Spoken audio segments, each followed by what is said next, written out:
আসসালামু আলাইকুম কাচ্চা বাচ্চারা, কি খবর সবার? কেমন আছো সবাই? ওয়ালাইকুম আসসালাম। আমি আছি আলহামদুলিল্লাহ ভালো।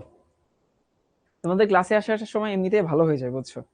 মানে লিটারেলি আমার যখন মাথায় থাকে আজকে আমার ক্লাস আছে, তখনই আমার ওই অন্যান্য চিন্তা, ধরো, থাকে না, মানুষের মন খারাপের কারণ থাকে, কোনোদিন মন ভালো থাকে না, কোনোদিন মানুষ অ্যাংজাইটিতে থাকে, ব্যস্ততা থাকে। আমার এগুলোর কাজ করে না। মানে আমার কাছে ক্লাসে ঢুকবে জিনিসটাই অনেক ফান লাগে, মানে আসলেই ফান লাগে। তো যাই হোক, সেই ফান থেকে আমরা আজকে পড়াশোনা করবো আর কি। কলেজের স্টুডেন্টদের পড়ানোর সমস্যা সুবিধা সবই আছে। সুবিধা হচ্ছে কলেজের স্টুডেন্টরা সিরিয়াসলি পড়ে, আর অসুবিধা হচ্ছে কলেজের ক্লাসে গল্প করার সময় পাওয়া যায় না। স্কুলের ক্লাসে আমাকে 1.5 ঘন্টায় যে টপিক দেওয়া হয়, সত্যি বলতে ওটা আমি 30 মিনিটে পড়াতে পারি, খুব স্মুথলি 30 মিনিটে পড়াতে পারি। বাকি 1 ঘন্টা এই গল্প সেই গল্প, আউনতা বাউনতা অনেক কিছু বলা যায়। কলেজের ক্লাসে আবার সেটা করা যায় না, কারণ টপিক শেষ করেই মানে আমরা কুল পাই না, তো গল্প কখন করব। তারপর আমি চেষ্টা করি ক্লাসের মধ্যে তোমাদের সাথে গল্প গুজব করা, এবং এগুলো করতে আমার ভালো লাগে। আর চেষ্টা করি গল্পগুজবের মাধ্যমে তোমাদেরকে যদি কিছু শেখানো যায় পড়াশোনার বাহিরে। আচ্ছা, গত ক্লাসের একটা প্রশ্নে, আচ্ছা ঠিক আছে। আচ্ছা, একজন একটা প্রশ্ন করছে, সেই প্রশ্নের আনসারটা দেই। ও বলছে, ভাই গত ক্লাসে আপনি 50 ডিগ্রি সেলসিয়াস তাপমাত্রায় একটা ম্যাথে দ্রাব্যতা বের করছিলেন, কিন্তু ফর্মুলাতে নাকি 4 ডিগ্রি সেলসিয়াস ছিল। না আসলে ভাই, গত ক্লাসে 50 ডিগ্রি সেলসিয়াস তাপমাত্রায় আমরা বের করছিলাম, কিন্তু দ্রাব্যতার কোথাও 4 ডিগ্রি সেলসিয়াসের শর্ত ছিল না। যে প্রশ্ন করছে সেটা মিলাই নাও। 4 ডিগ্রি সেলসিয়াস শর্ত ছিল হচ্ছে আপেক্ষিক গুরুত্ব বের করার জন্য। আবার বলছি, 4 ডিগ্রি সেলসিয়াস ছিল কিন্তু আপেক্ষিক গুরুত্ব বের করার ফর্মুলাতে, কিন্তু দ্রাব্যতা বের করার ফর্মুলাতে কোথাও তোমার হচ্ছে 4 ডিগ্রি সেলসিয়াসের কোনো শর্ত ছিল না। এই বাকিরা কি এটা ফিল করতে পারছো? দ্রাব্যতার ম্যাথ বের করার জন্য কখনই আমরা 4 ডিগ্রি শর্ত দেই নাই। আমরা বলছিলাম নির্দিষ্ট তাপমাত্রায়, not necessarily it has to be 4 degree Celsius. It can be 4 degree Celsius, it can be 50 degree Celsius. তাপমাত্রা স্থির থাকবে, এই হচ্ছে কথা। 4 ডিগ্রি বলে কোনো কথা নেই। ওকে, আর কারো কোনো কোয়েশ্চেন আছে? এসব আওনা দাওয়া কোয়েশ্চেন বাদ, কাজের কথায় আসো। পড়াশোনার রিলেটেড প্রশ্ন থাকলে বলো।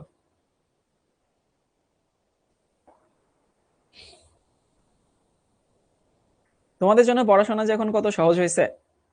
আমরা যখন স্যারদের কাছে পড়তে যেতাম তোমাদের বয়সে, তখন যাওয়ার আগে চিন্তা করতে হইতো যে এখন শীত পড়ে গেছে, তাইলে হচ্ছে আমার এখন শীতে জামা কাপড় পরা লাগবে। তারপর আমি সাইকেল চালাই 9-10-এ হচ্ছে যাওয়া আসা করতাম। আমার একটা সাইকেল ছিল, খুবই শখের সাইকেল। তো এই সাইকেলটা কোনোদিন দেখা গেছে যে হচ্ছে সাইকেল একটু তেল টেল দেওয়া লাগে, কোনোদিন আবার সাইকেলে হাওয়া থাকতো না, কোনোদিন সাইকেলের বেল নষ্ট হয়ে গেছে, এরকম প্রায় হইতো। তো অনেক টেনশন ছিল। তোমাদের আবার এই টেনশন গুলো নাই, তোমাদের জন্য সবকিছু ইজি। খালি ক্লাসের আগে জামা কাপড় পরে তারপরে হচ্ছে ক্লাসে বসলেই হবে। আর আমাকে জানো তো, কার এলাকায় কত ডিগ্রি সেলসিয়াস তাপমাত্রা? সব এলাকায় 15-র নিচে হওয়ার কথা।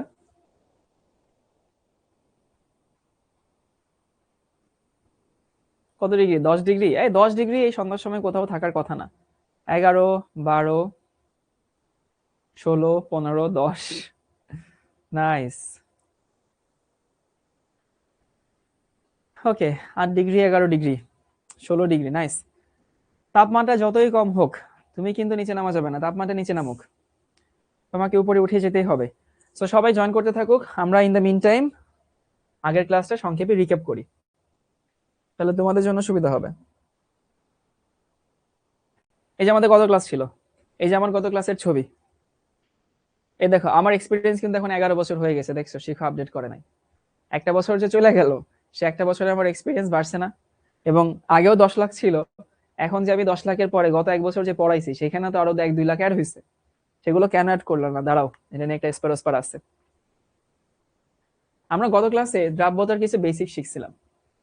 দ্রাব্যতার বেসিক শেখার মধ্যে আমরা প্রথমে শিখছিলাম দ্রবণ কাকে বলে। দুই বা ততোধিক পদার্থের একটা সমসত্ব মিশ্রণ। সমসত্ব বলতে তোমাদেরকে বুঝাইছিলাম যেখানে ওদের ঘনমাত্রা সমান থাকে, ঘনত্ব সমান থাকে, এবং যার সংযুক্তি একটা নির্দিষ্ট লিমিটের মধ্যে চেঞ্জ করা যায়, তাকে আমরা বলি হচ্ছে দ্রবণ। আশা করি মনে আছে।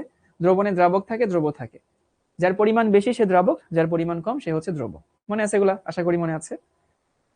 এরপরে বলছিলাম দ্রবণ মানেই যে হচ্ছে দ্রাবক হইতে হবে তরল আর দ্রব হইতে হবে সলিড, এরকমটা না। অনেক টাইপের হতে পারে, তোমাদেরকে এটা মুখস্থ করতে বলি নাই, বলছিলাম শুধু চোখের দেখায় দেখে যাও। তারপরে দ্রবণের প্রকার, জলীয় দ্রবণ কাকে বলে? যখন দ্রাবক পানি তাকে আমরা বলি হচ্ছে জলীয় দ্রবণ। ওকে, এখানে উত্তর অঞ্চলের অনেকে আছে। উত্তর অঞ্চল নিয়ে একটা আমার মজার স্মৃতি আছে। একবার আমি রংপুর যাচ্ছিলাম, রংপুর না দিনাজপুর ঠিক মনে নাই, চিকলিবিল যে এলাকায় সে এলাকায়, রংপুর বোধ হয়। তো ঢাকায় তো আসলে তখন কোন মাস, নভেম্বরের শেষের দিকে, বুঝছো, ঢাকায় এত শীত নাই। তো আমি ঢাকার আন্দাজে বাসে উঠছি, বাসে উঠে সিরাজগঞ্জ পার হয়ে রাত তখন 3টা বাজে, এই সময় ওখানে যে গাড়িতে ব্রেক দেয় না, ওই ব্রেকে হচ্ছে নামছি। নামার পরে গাড়ির মধ্যে তো এসি ছিল, বুঝি নাই। নামার পরে ভাই এমন শীত লাগা শুরু হয়েছে, এমন শীত লাগা শুরু হয়েছে, মানে ইনসেইন লেভেলে ঠান্ডা। আমি কোনো সোয়েটারও নেই নেই, আমি কোনো জ্যাকেটও নেই নেই। পরে ওইখানে একজনকে জিজ্ঞেস করলাম যে ভাই, এবং এর আগে আমি আসলে রংপুর বা ওই এলাকায় খুব একটা যাইনি, তখন জিজ্ঞেস করলাম ওইখানে কি এরকম শীত কিনা। পরে বললো যে হ্যাঁ ভাই। এখন আমি ওখানে পৌঁছাবো ভোরবেলা, তা আমি চিন্তা করছি ভাই আমি তো ওখানে ভোরবেলা নেমে শীতেতে পুরো দেড়া দিয়ে যাবো, তাহলে আমাকে অবশ্যই এখানে কিছু কেনাকাটা করতে হবে। পরে ওইখানে আমি একটা টাওয়াল কিনলাম, টাওয়াল আর গামছা কিনছিলাম, যেন হচ্ছে কোনো মতে নিজেকে বাঁচানো যায়। খুবই খুবই বাজে অবস্থা উত্তরাঞ্চলের শীত। জলীয় দ্রবণ 3 প্রকার: সম্পৃক্ত, অসম্পৃক্ত এবং অতিপৃক্ত। সম্পৃক্ত মানে দ্রবণে যে পরিমাণ দ্রব্য ধারণ করতে পারে যদি সেই পরিমাণ থাকে, তাহলে সেটাকে বলা হয় হচ্ছে সম্পৃক্ত। তাই না? মনে আছে কিনা? অসম্পৃক্ত মানে তার থেকে যদি কম থাকে, আর অতিপৃক্ত মানে তার থেকে যদি বেশি থাকে। তোমাদেরকে বলছিলাম অতিপৃক্ত হইতে গেলে সেখানে তাপমাত্রা চাপের ব্যাপার স্যাপার আছে। এরপরে হচ্ছে তোমাদেরকে বলছিলাম হচ্ছে দ্রবণের প্রকারভেদ। দ্রবণ আবার 2 রকম, একটা হচ্ছে আয়নিক দ্রবণ, একটা আণবিক দ্রবণ। যদি তুমি আয়নিক যৌগ নাও, যদি আয়নিক যৌগ নাও তাইলে সেখানে আয়নিত হয়, এই যে sodium plus chloride minus. So ionic দ্রবণ, আয়নিক যৌগ পানিতে দিলে ও যে আয়নে ভাগ হয়ে যায় সেটাকে আমরা বলি হতেছে আয়নিক দ্রবণ। এবং আয়নিক দ্রবণের ক্ষেত্রে কোনো কিছু দ্রবীভূত হওয়া যে কথা, আয়নিত হওয়া একই কথা। আর তারপরে বলছিলাম আণবিক দ্রবণ। তুমি যদি কোনো সমযোজী নন পোলার যৌগকে পানির মধ্যে নাও, ও কিন্তু আসলে নিজস্ব যে সত্তা, বা ও কিন্তু নিজস্ব হচ্ছে কি বলে, নিজস্ব যে একটা ইয়া থাকে, নিজের যে একটা বৈশিষ্ট্য থাকে, সেই বৈশিষ্ট্যগুলো কিন্তু হচ্ছে ধরে রাখে। এটাকে আমরা বলি হইতেছে আণবিক দ্রবণ। ওকে, আপেক্ষিক গুরুত্বের ডেফিনেশন শিখাইছিলাম। আপেক্ষিক গুরুত্বের ডেফিনেশন হচ্ছে কোন বস্তুর ভর বাই 4 ডিগ্রি সেলসিয়াস তাপমাত্রায় পানির ভর। তো বস্তুর ভর বাই 4 ডিগ্রি সেলসিয়াস তাপমাত্রায় পানির ভর, এই রেশিওকে বলা হয় হচ্ছে আপেক্ষিক গুরুত্ব। তারপর তোমাদেরকে দেখাইছিলাম আপেক্ষিক গুরুত্ব যে কথা, তোমার ঘনত্ব হচ্ছে একই কথা। দেন দ্রাব্যতা ডেফিনেশনে আসছিলাম। দ্রাব্যতা ডেফিনেশনে হচ্ছে কোন নির্দিষ্ট তাপমাত্রায়, ও আচ্ছা এখানে 4 ডিগ্রি সেলসিয়াস লিখে দিছিলাম বলে দেখে ও হয়তো মনে করছে দ্রাব্যতাতে 4 ডিগ্রি সেলসিয়াস তাপমাত্রা রাখতে হয়, না এমন কোনো কথা নাই। 4 ডিগ্রি সেলসিয়াস তাপমাত্রায়, সরি, যে কোনো তাপমাত্রায় বা কোনো নির্দিষ্ট তাপমাত্রায় যে পরিমাণ দ্রব্য 100 গ্রাম দ্রাবকে মিশে, কি বলছি ভাইয়া, যে পরিমাণ দ্রব্য 100 গ্রাম দ্রাবকে মিশে সম্পৃক্ত দ্রবণ তৈরি করে তাকে সেই দ্রব্যের দ্রাব্যতা বলে। কি বলছি ভাইয়া? নির্দিষ্ট তাপমাত্রায় যে পরিমাণ দ্রব্য 100 গ্রাম দ্রাবকে দ্রবীভূত হয়ে সম্পৃক্ত দ্রবণ তৈরি করে তাকে সেই দ্রব্যের দ্রাব্যতা বলে। এখানে 2টা জিনিস মনে রাখা ইম্পর্টেন্ট ছিল, একটা হচ্ছে দ্রাব্যতা দ্রব্যের হয়, একটা হচ্ছে দ্রাব্যতা দ্রব্যের হয়, আর 2 নম্বর হতেছে দ্রাব্যতা বের করতে গেলে 100 গ্রাম দ্রাবক নিতে হবে, সম্পৃক্ত দ্রবণ হইতে হবে। এই হচ্ছে মেইন কথা। আমরা ফর্মুলা দেখছিলাম যে হতেছে 100 ইন্টু দ্রব্যের ভর বাই দ্রাবক ভর, এবং এর কোনো একক হয় না কারণ সমজাতীয় রাশির অনুপাত আছে। এবং এখানে ওকে, তারপরে তোমাদেরকে একটা ম্যাথ করাইছিলাম, সোডিয়াম কার্বনেটের দ্রাব্যতা 15 বলতে কি বোঝায় এটা দেখাইছিলাম। তারপরে হচ্ছে গাণিতিক সমস্যা, এইটা একটা ম্যাথ করাইছিলাম। তারপরে আরেকটা ম্যাথ করাইছিলাম, এই ম্যাথটা তোমাদেরকে হোমওয়ার্ক দিছিলাম, এটা আমি আজকে করাই দিব ইনশাল্লাহ। এটা স্লাইডে ছিল, এটা আজকে করাই দিব, প্যারা নিও না। এটা একটা করাইছিলাম, এটাও আজকে করাই দিব। ওকে, আজকে ক্লাস শেষ। চলো, কেউ যদি গত ক্লাসটা করে না থাকো, আজকে ক্লাসটা করার দরকার নেই, কিছুই বুঝবা না। ওকে, সবাই ঝটপট ম্যাথটা লিখে নাও।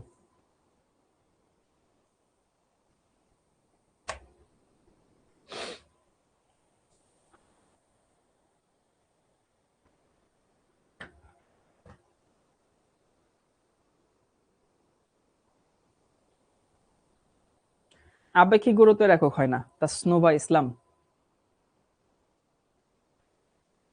আবার বলতেছি, গত ক্লাস যারা করো নাই তারা আজকে ক্লাস বুঝবা না, সো বেটার তুমি এই ক্লাসে না থেকে শোনো। তোমরা যে হচ্ছে ক্লাসগুলো মিস দাও, এই যে 1 নম্বর ক্লাস 2 নম্বর ক্লাস, এগুলো আসলে কেন হয় ভাই? একটা ক্লাসের বেসিক পরের ক্লাসে কাজে লাগে।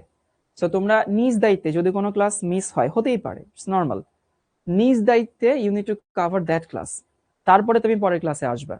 তুমি যদি আগের ক্লাস কভার না করে পরের ক্লাসে আসো তাহলে কিন্তু বুঝতে পারবা না। সো চেষ্টা করবা লাইভ ক্লাস করার। তোমরা অনেকে, তুমি আসলে নিজে খেয়াল করো, এখন তো কলেজে প্রায় 4-5 মাস হয়ে গেছে, ম্যাথ তুলো আর আমার কথাগুলো শোনো, আমি যে কথাগুলো বলতেছি পড়াশোনা না, পড়াশোনা রিলেটেড। তোমরা অনেকে হয়তো খানিকটা পিছাই গেছো, অনেকের মনে হইতেছে। আচ্ছা, এই যে অনেকে যে পিছাই গেছো, একটু চিন্তা করো তো কেন পিছাইছো? কারণ তুমি লাইভ ক্লাস করাটা বন্ধ করে দিছিলা। তুমি লাইভ ক্লাস করাটা বন্ধ করে দিলে কি হয়, ওই যে ফ্লোটা থাকে না। মানে এই যে দ্রাব্যতার আজকে ক্লাস নাম্বার 2 তোমার জীবনে লাইভ ক্লাস তুমি একবারই পাচ্ছ, জাস্ট একবারই পাচ্ছ। লাইভ ক্লাস তুমি কিন্তু আর পাবা না। কিন্তু রেকর্ডটা কি হয়, তুমি যদি এই ক্লাসটা আজকে রাত 11টায় করো সেটাও তোমার জন্য রেকর্ড, তুমি যদি এই ক্লাসটা রাত 12টায় করো সেটাও তোমার জন্য রেকর্ড, তুমি যদি এই ক্লাসটা কালকে সকালে করো সেটাও তোমার জন্য রেকর্ড। মানে রেকর্ড ক্লাস করার জন্য you will get infinite number of chances, but you just got one single chance for the live class. তো কি হয়, যখন তুমি লাইভ ক্লাস করে অভ্যস্ত হবা, তখন ছোটখাটো এক্সকিউজ গুলোকে তুমি বাদ দিয়ে লাইভ ক্লাসে থাকো। কিন্তু ধরো তুমি লাইভ ক্লাসটা করলে না, এখন কালকে সকালে তোমার মনে হলে রেকর্ড করবা, তোমার ব্রেন সাবকনসিয়াসলি জানে যে রেকর্ড ক্লাস আমি দুপুরেও করতে পারবো। তখন কি হয়, ছোটখাটো এক্সকিউজ যদি আসে যে হচ্ছে ওকে আম্মু একটু কথা বলতেছে, বা হচ্ছে বন্ধু ডাকছে, বা একটু দোকানে যাই, একটু বাইরে যাই, এই ছোট ছোট এক্সকিউজের জন্য কিন্তু লাইভ ক্লাস রেকর্ড ক্লাসটা করা হয়ে ওঠে না। এবং 1 দিন বাদ দিলা, 2 দিন বাদ দিলা, 4 দিন বাদ দিলা, একটা সময় দেখবা পড়া অনেক জমে গেছে। এই জন্য যারা লাইভে রেগুলার ক্লাস করে তারা পিছায় যায় না, পিছায় তারা যারা লাইভ ক্লাস থেকে আস্তে আস্তে ডিস্ট্রাক্টেড হয়। এবং কেউ তো আসলে একদিনে অনেক পিছায় না, একটু একটু করে পিছায়। ওই যে একটু একটু করে যারা পিছায় তারা আলটিমেটলি পিছায় যায়। আচ্ছা, আমরা ম্যাথটাতে ফেরত আসি। তো লাইভ ক্লাসে থাকবা সবাই, তুমি থাকবা, ফ্রেন্ডদেরকে নিয়ে থাকবা। 35 ডিগ্রি সেলসিয়াস তাপমাত্রায় 20 গ্রাম সোডিয়াম ক্লোরাইডের সম্পৃক্ত দ্রবণ নেওয়া হলো। তার মানে এই 20 গ্রাম হচ্ছে দ্রবণের ভর, খেয়াল করছো? এই দ্রবণকে বাষ্পীভূত করে, মানে সমস্ত পানি উড়াই দিছো, উড়াই দেওয়ার পরে এত গ্রাম শুষ্ক সোডিয়াম ক্লোরাইডের দ্রবণ অবশেষ পাওয়া যায়। তার মানে বুঝতেই পারছো ওখানে দ্রবণের ভর কি ছিল, দ্রবণের ভর ছিল হচ্ছে 20 গ্রাম। আর দ্রবের ভর কত? দ্রবের ভর হচ্ছে এই যে 5.295 গ্রাম। আমাকে বলছে এই তাপমাত্রায় দ্রাব্যতা কত।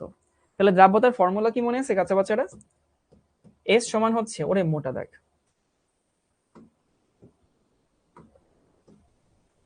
এস সমান হচ্ছে 100 ইন্টু দ্রব বাই হচ্ছে দ্রাবক। এখন আমি যদি ফর্মুলাতে বসাই, দেখো তো 100 তো 100-র জায়গায় বসাইলাম, দ্রবের ভর কত? তাপ দিয়ে সমস্ত পানি উড়াই দিলা, তাপ দিয়ে সমস্ত পানি উড়াই দিলা, তাহলে যতটুকু অবশেষ থাকলো সেটা আমাদের দ্রবের ভর। দ্রবের ভর কত?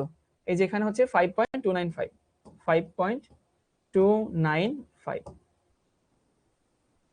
ওকে, আর নিচে আমাদের বের করতে বলছে দ্রাবকের ভর।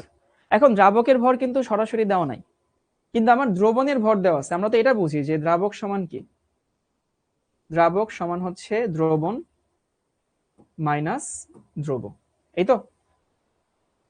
তাহলে দ্রবণ মাইনাস দ্রব মানে হইতেছে এখানে দ্রবণ কত 20 আর দ্রব কত 5.295, কত উত্তর আসে 36। ওকে গুড, এখানে 36 হচ্ছে আমাদের আনসার। এই ইজি পিজি ম্যাথ না?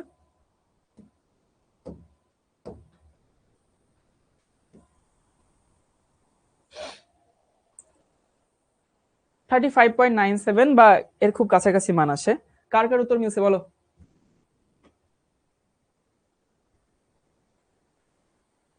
আচ্ছা, আমাকে একজন জিজ্ঞেস করছে ভাই আপেক্ষিক গুরুত্ব ঘনত্ব যদি এক হয় তাহলে আপেক্ষিক গুরুত্বের একক আছে ঘনত্বের নাই কেন? ওদের মানটা সমান আসে, বুঝছো, জিনিস তো সেম না। আপেক্ষিক গুরুত্ব ঘনত্বের মান সমান আসে বাট জিনিস সেম না। দেখি এই এমসিকিউটা সলভ করো তো সবাই।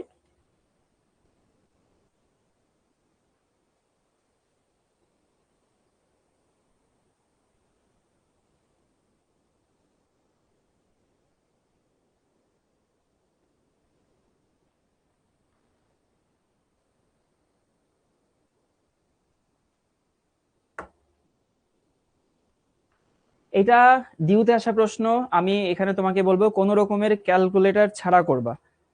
আমি বলবো উইদাউট ক্যালকুলেটর, মুখে মুখে করবা।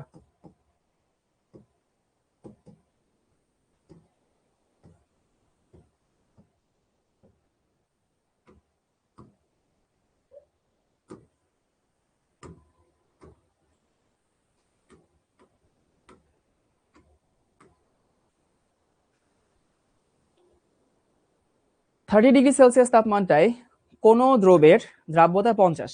এই মুখে মুখে করতে হবে কিন্তু। কোন দ্রবের দ্রাব্যতা 50। ওকে, ভালো কথা। ওই তাপমাত্রায় 300 গ্রাম সম্পৃক্ত দ্রবণ তৈরি করতে কত গ্রাম দ্রব লাগবে? কেউ বলতেছে এ, কেউ বলতেছে বি। আমি বুঝি না দুই রকম কেন হবে, যে কোনো একটা আনসার হবে। তাইলে ওই তাপমাত্রায় 300 গ্রাম সম্পৃক্ত দ্রবণ তৈরি করতে, তাহলে খেয়াল করছো আমাকে প্রশ্নে দ্রবণের হিসাব নিকাশ বের করতে বলছে, প্রশ্নে দ্রবণের হিসাব নিকাশ করতে বলছে। তাহলে এই যে দ্রাব্যতা 50, S50,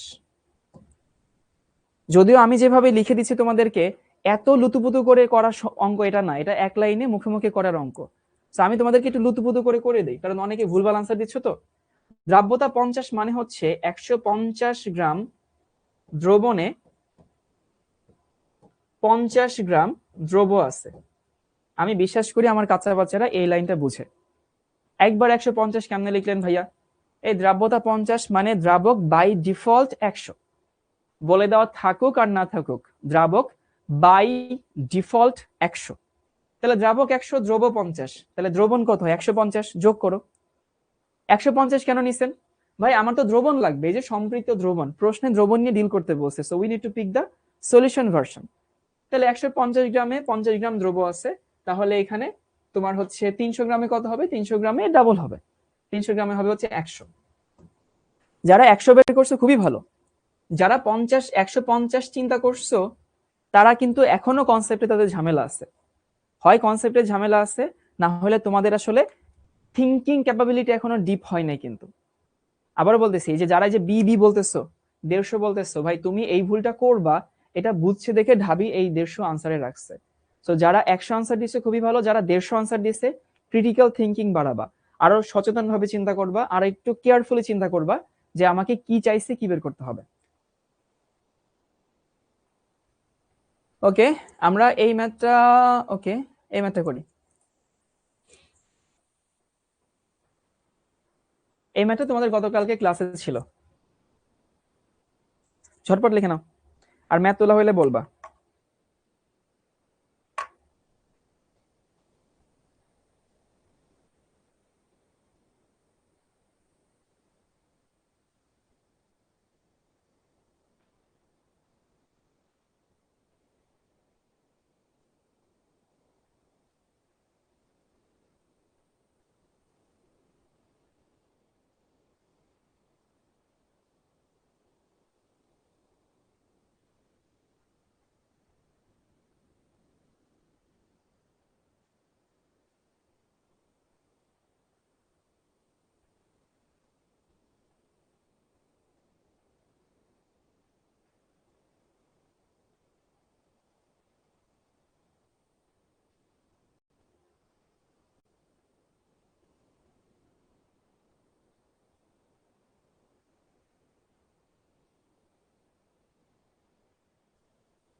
প্রশ্ন তোলা শেষ। আচ্ছা, আমরা একটু এই ম্যাথটা একটু বোঝার চেষ্টা করি। সেটা হচ্ছে 60°C তাপমাত্রায় 150 গ্রাম পটাশিয়াম নাইট্রেট দ্রবণকে সম্পৃক্ত, লেখা বন্ধ করো এখন। 60°C তাপমাত্রায় 150 গ্রাম পটাশিয়াম নাইট্রেট দ্রবণকে সম্পৃক্ত করতে গেলে তাতে আরো 22 গ্রাম পটাশিয়াম নাইট্রেট যোগ করতে হয়। তার মানে খেয়াল করছো যে এইখানে 150 গ্রাম দ্রবণ আছে, এটা কিন্তু দ্রবণের ভর। এই 150 গ্রাম যে দ্রবণ আছে, এই দ্রবণটা কিন্তু হচ্ছে সম্পৃক্ত না। এই ফিল করতে পারি, এই দ্রবণটা সম্পৃক্ত না। কারণ সম্পৃক্ত না আমি কেমনে বুঝছি? কারণ এখানে সম্পৃক্ত করতে গেলে, সেখানে আরো 22 গ্রাম লবণ যোগ করতে হয়, মানে দ্রব যোগ করতে হয়, এটাই না? এটা অনেকটা এরকম যে তোমার বাসায় আমি বেড়াতে গেছি, এখন তুমি আমার 1 গ্লাস চিনির শরবত দিছো, কিন্তু চিনির শরবতটা আসলে মিষ্টি হয়নি, মানে সম্পৃক্ত হয়নি। তা আমি বললাম যে ভাই তো মিষ্টি হইলো না, আমি তো আরেকটু বেশি মিষ্টি খাইতাম। তখন তুমি কি করলে, আর একটু চিনি অ্যাড করে দিলা। তাহলে একটা অসম্পৃক্ত দ্রবণকে লবণ যোগ করে বা দ্রব্য যোগ করে সম্পৃক্ত করা যায়। এটা কি ফিল করতে পারছে সবাই? একটা অসম্পৃক্ত দ্রবণকে লবণ যোগ করে বা চিনি যোগ করে সম্পৃক্ত করা যায়। ক্লিয়ার এইটুকু? তাহলে এই যে 150 গ্রাম আছে এটা সম্পৃক্ত না, তাকে সম্পৃক্ত করতে গেলে একটা উপায় হইতেছে যে আমি 22 গ্রাম চিনি বা লবণ বা দ্রব্য যোগ করা যায়। অথবা এবার ধর আরেকটা কেস, তোমার বাসায় আমি গেছি, তুমি এরকম পানসে চিনি শরবত দিছো, মানে আমার ভালো লাগতেছে না, বললাম যে হইতেছে কারে উদাহরণ দিব, ধরো হইতেছে এই যে সম্পৃক্ত হয়েছে কিনা কিভাবে বুঝবো? আব্দুল কাইয়ুম, সম্পৃক্ত হয়েছে কিনা কেমনে বুঝবা? কারণ তোমাকে বলে দিছে সম্পৃক্ত করতে গেলে। তার মানে সম্পৃক্ত করতে গেলে মানে কি, সম্পৃক্ত নাই দেখেই তো করতে পারছো। সম্পৃক্ত যদি অলরেডি থাকতো তাহলে তো তোমার নতুন করে সম্পৃক্ত করার প্রশ্ন আসতো না, তাই না? খেয়াল করো, যদি ও সম্পৃক্ত থাকতোই তাহলে তো নতুন করে আর সম্পৃক্ত করার প্রশ্ন আসতো না, তাই না? ও জিজ্ঞেস করছে ভাই সম্পৃক্ত হয়েছে কিনা বুঝবো কেমনে, এই বলে দিছে। সম্পৃক্ত করতে গেলে যে সম্পৃক্ত অলরেডি আগে ছিল তারা তো সম্পৃক্ত করার কিছু নেই। তো যেটা বলছিলাম, তুমি আমার চিনি দিছো, চিনি দেওয়ার পরে আমার ভালো ভালো লাগে না আর কি, মনে হচ্ছে চিনি কম হয়েছে। এখন তোমারে বললাম যে হইতেছে ভাই এত পাঞ্চের শরবত আমি খাবো না, আমাকে তাহলে একটা কি কাজ, একটু চিনি বাড়ায় দাও। তুমি তখন একটা একটা এম্বারেসিং সিচুয়েশনে পড়ছো। এই যে ধরো আরাফাত আলী, ওর বাড়িতে গেছি, আরাফাত একটা খুব লজ্জায় পড়ে গেছে। লজ্জায় কি, ওর বাসায় না আর চিনি নাই। বুঝো ঘটনাটা, ওর বাসায় কিন্তু আর চিনি নাই, কিন্তু শাওন ভাইয়া তো চাইছে চিনি চিনি বাড়াই দিতে। এখন তোমার বাসায় চিনি নাই, আশেপাশে কোনো দোকান নাই, আমি গেছি ধরো একদম ভর দুপুর বেলা, সেই সময় কোনো দোকান খোলাও নাই, কিন্তু শাওন ভাইয়াকে তো তোমাকে আসলে মিষ্টি শরবত খাওয়াইতে হবে, তখন তুমি কি করবা? শর্ত বোঝো, তোমার বাড়িতে ঘরেতে কোনো চিনি এক্সট্রা নাই, এরপরে কোনো দোকান খোলা নাই, তুমি দোকানে যাবাও না, কিন্তু শাওন ভাইয়াকে মিষ্টি শরবত খাওয়াইতে হবে, সম্পৃক্ত শরবত খাওয়াইতে হবে। তাহলে তুমি কি করবে এখন, চিন্তা করো তো। আরাফাত আলী, চিন্তা করো। গুড। এই যে আরাফাত আরাফাত হাসান আনসার দিছে, আরেকজন। সেটা হইতেছে তুমি পানি বাষ্প করবে। ও করবে কি, ওই শরবত নিয়ে রান্নাঘরে চলে যাবে, চলে গিয়ে শরবতে জাল দেওয়া শুরু করবে। জাল দিলে সেখানে কিছু পানি বাষ্প হয়ে যাবে না, চিনিতে বাষ্প হবে না, পানি বাষ্প হবে। তারপরে ঠান্ডা করবে, তারপরে নিয়ে আসবে। এতক্ষণে তো আমি ঘুমাই যাবো, তাই না? ও রান্নাঘরে যাবে, পানি জাল দিবে, পানি বাষ্প হবে, গরম শরবত তো নিশ্চয়ই আমার খাওয়াবে না, সেই শরবত আবার ঠান্ডা হবে সম্পৃক্ত হয়ে, তারপরে আমাকে দিবে। যাই হোক, এক গ্লাস শরবত খাইতে দিন পার হয়ে যাবে। তার মানে বুঝতে পারছো যে শরবত গাঢ় করা বা সম্পৃক্ত করার একটা উপায় হইতেছে দ্রব্য যোগ করা, এই যে যেটা প্রথমে করছে। অথবা সেখান থেকে 20 গ্রাম পানি বাষ্প করলেও হয়। ওইটাই বলে দেওয়া আছে এখানে, যে আমি কোন একটা অসম্পৃক্ত দ্রবণকে দুই ভাবে সম্পৃক্ত করতে পারি। একটা, এই যে একজন বলছে শাওন ভাইয়ের শরবত খাওয়াবো না। আরে শাওন ভাই শরবত চাইছে, এখন তুমি কি করবা? একটা মানুষ বেড়াইতে আসছে, সে একদম ক্লান্ত হয়ে এসে তোমার কাছে এক গ্লাস শরবত চাইছে, তুমি খাওয়াবো না? তাইলে আমাদের যে অতিথি পরায়ণতা একটা সুনাম আছে, এই সুনামটা কই যাবে ভাই? তখন তো তুমি ইন্ডিয়ানদের মতো হয়ে যাবে, দাদা খেয়ে এসেছেন না গিয়ে খাবেন, অথবা দাদা অর্ধেক মিষ্টি দিলাম, পুরোটা খেতে হবে। কারণ তুমি যদি ওই টাইপের হও তাহলে তো হবে না ভাই, গেছি একটু কষ্ট করে দিবা এক গ্লাস শরবত, এত আবার কি আছে। এখন মেন কথা হচ্ছে যে দুই ভাবে শরবত কি বলে সম্পৃক্ত করা যায়। একটা হইতেছে তুমি সেখানে দ্রব্য যোগ করে সম্পৃক্ত বানাইতে পারো, আরেকটা হইতেছে সেখান থেকে পানি বাষ্প করে সম্পৃক্ত বানাবা। আচ্ছা আমাকে বলো তো ভাই, দুই ক্ষেত্রে টেস্ট সেম হবে না? দুই ক্ষেত্রে তুমি যে শরবত পাইছো টেস্ট কিন্তু সেম হবে, কারণ দুটোটাই কি শরবত, সম্পৃক্ত শরবত। আবারও বলতেছি, দুই ক্ষেত্রে কিন্তু টেস্ট সেম হবে। তুমি যদি চিনি যোগ করে সম্পৃক্ত বানাও তাইলেও যে টেস্ট হবে, তুমি যদি চিনি ওই পানি বাষ্প করে যদি সম্পৃক্ত বানাও তাইলেও কিন্তু চিনি কি বলে টেস্ট সেম হবে, টেস্ট কিন্তু হেরফের হবে না। কারণ কি, প্রথম ক্ষেত্রে সম্পৃক্ত হয়েছিল, দ্বিতীয় ক্ষেত্রে সম্পৃক্ত হয়েছিল, একই তো কথা। এই কনসেপ্টটা আমাদের এখানে কাজে লাগবে। তো আমাদের বলছে যে 60 ডিগ্রি সেলসিয়াস তাপমাত্রায় দ্রাব্যতা কত। এখন আমি একটু দেখি আমার কি কি লাগবে। আমার দ্রাব্যতা বের করার ফর্মুলা কি? ফর্মুলা হচ্ছে এস সমান হচ্ছে 100 ইন্টু দ্রব্য বাই হচ্ছে দ্রাবক।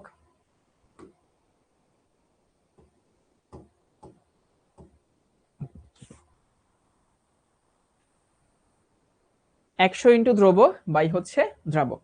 ওকে, ভালো কথা। তাহলে আমার কিন্তু এখানে দ্রবের ভরটা বের করতে হবে। এখন সেই দ্রবের ভর বের করতে গিয়ে আমি ধরে নিলাম, ধরি আমার দ্রব্য হচ্ছে এক্স গ্রাম, ধরে নিচ্ছে,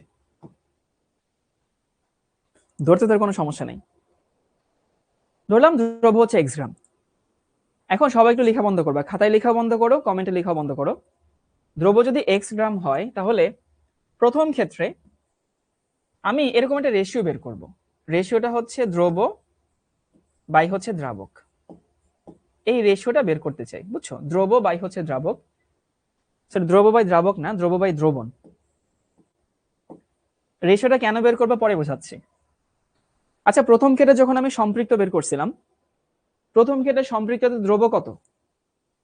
দ্রব্য আগে এক্স ছিল, একটু বোঝার চেষ্টা করো, দ্রব্য আগে এক্স ছিল, সেখানে আমি কি করছি, আরো 22 গ্রাম যোগ করছি, তাহলে দ্রব্য কত হবে? এক্স প্লাস 22, তাই না? দ্রবণ কত হবে? দ্রবণ আগে ছিল কত? 150, এই 22 গ্রাম দ্রব্য যোগ করছো। দ্রব্য যোগ করলে কি শুধু দ্রব্যের সাথে অ্যাড হয় না দ্রবণের সাথে অ্যাড হয়? দ্রবণের সাথে অ্যাড হয় না, কারণ দ্রব্য তো দ্রবণের একটা পার্ট। তাহলে এইখানে হবে হচ্ছে 150 প্লাস হচ্ছে 22, তাহলে এইটা হচ্ছে দ্রব্য যোগ করে সম্পৃক্ত করার পরে দ্রব্য বাই দ্রবণের রেশিও। কি বলছি ভাইয়া? দ্রব্য যোগ করে সম্পৃক্ত হওয়ার পরে দ্রব্য আর দ্রবণের রেশিও। এটা গেল হচ্ছে প্রথম কেস। পরের কেসে আমি দ্রব্য বাই দ্রবণের রেশিও বের করবো, এটা কিন্তু দ্রাব্যতা বের করছি না, জাস্ট দ্রব্য বাই দ্রবণের রেশিও বের করছি।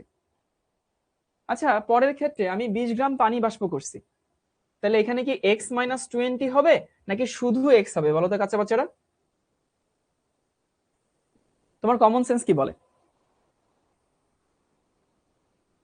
পরের ক্ষেত্রে যদি দ্রব্য বের করতে চাই, পরেরটাও কিন্তু সম্পৃক্ত হয়েছে, সেখানে কিন্তু শুধু x থাকবে, কারণ পানি বাষ্প করছে।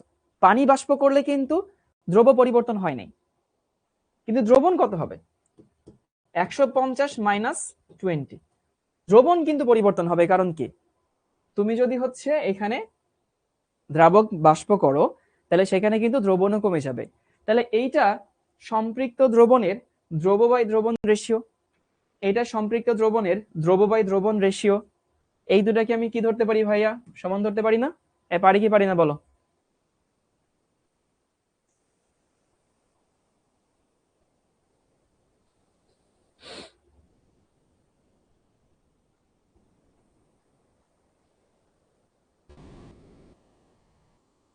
আমার উদ্দেশ্য কিন্তু এক্স এর মানটা বের করা, এবং এক্স এর মান বের করার জন্য আমি একটা সমীকরণ বানাই ফেলছি।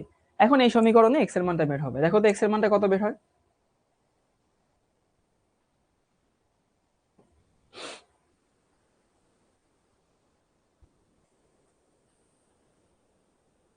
না, এখানে 22 হবে না, আমাকে বলছে 20 গ্রাম পানি বাষ্প করলে হয়। এটা হচ্ছে প্রথম কেসে দ্রব্য বাই দ্রবণের রেশিও, এটা হচ্ছে পরের ক্ষেত্রে দ্রব্য বাই দ্রবণের রেশিও। ইলমা বের করে দিচ্ছে 68.09 এত গ্রাম।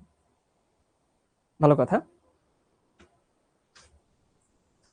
তাহলে এবার যদি আমি এখানে ভ্যালু ইনপুট করি, তাহলে 100 ইন্টু দ্রব্য কত? দ্রব্য হচ্ছে 68.09, আর দ্রাবক কত হবে? দ্রাবক হবে, দেখো যখন দ্রব্য এক্স ছিল তখন সম্পৃক্ত দ্রবণের দ্রবণ হচ্ছে 130, তাহলে 130 মাইনাস 68.09, আলটিমেটলি 110 আসে মনে হয়। 110 হচ্ছে আনসার।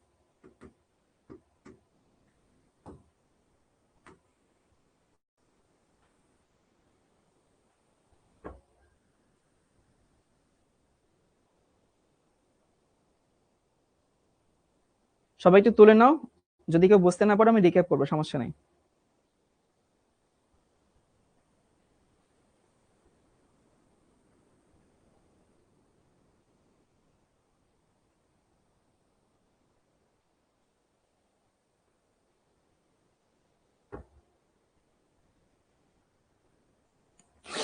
তোমাদের অনেক প্রশ্ন আছে, আমি শুরু থেকেই বলতেছি।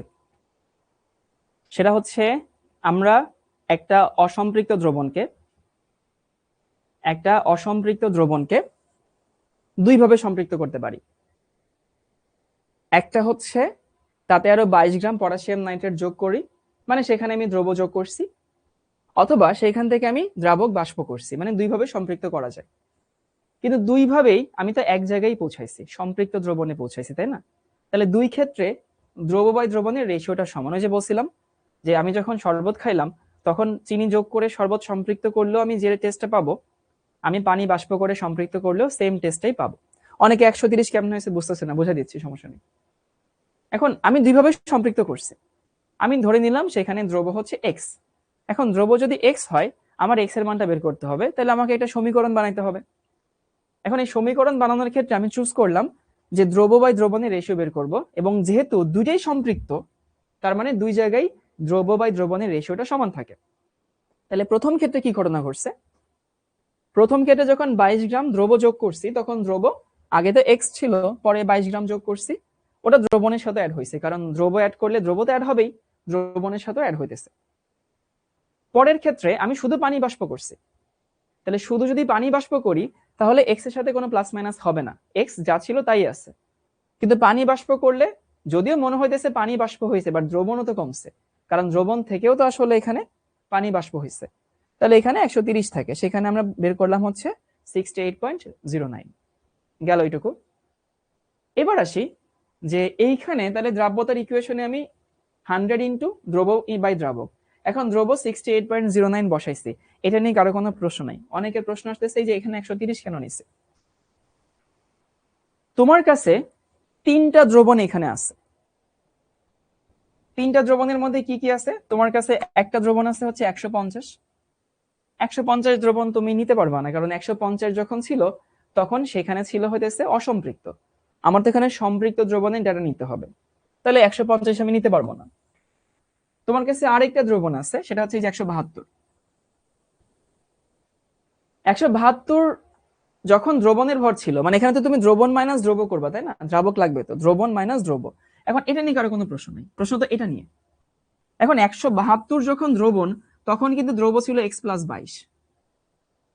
যখন 172 আমি নিছিলাম তখন দ্রবণ কি বলে দ্রব্য ছিল এক্স প্লাস 22, কিন্তু আমি তো এখানে দ্রব্য ধরে নিছি কত, 68। তাহলে এক্স যখন দ্রব্য, তখন সম্পৃক্ত দ্রবণের ভর হচ্ছে 130। কি বলছি ভাইয়া, যখন এক্স যখন দ্রব্য, তখন সম্পৃক্ত দ্রবণ 150 না, সম্পৃক্ত দ্রবণ 150 না, 150 অসম্পৃক্ত ছিল। এক্স যখন দ্রব্য তখন 172ও না, এক্স যখন দ্রব্য তখন দ্রবণের ভর 130। দেখো, কারণ তুমি এই যে এক্স বাই 130, এটাই তো তোমার সম্পৃক্ত দ্রবণের রেশিও ছিল, এই জন্য এখানে আমি 130 নিছি। অনেকে বলতেছে যে ভাইয়া এই দুটা কেন সমান হইলো, কারণ এটাও সম্পৃক্ত দ্রবণের রেশিও, এটাও সম্পৃক্ত দ্রবণের রেশিও, এই জন্য সমান হয়েছে। অনেকে বলতেছে ভাই এটা কি দ্রাব্যতা বের করছেন, না, এখানে কোনো কিছু বের করিনি, আমি রেশিওটা বের করছি, দুইটা রেশিও সমান, তার জন্য আমি সমান লিখে দিচ্ছি। এবার কি ক্লিয়ার হয়েছে 130 কেন হয়েছে? নয়ন জিজ্ঞেস করছিল বোধ হয় যে ভাইয়া 130 কেন হয়েছে বুঝি নাই, নয়ন বা ইমন কেউ একজন জিজ্ঞেস করছিল, আশা করি এবার বুঝতে পারছো।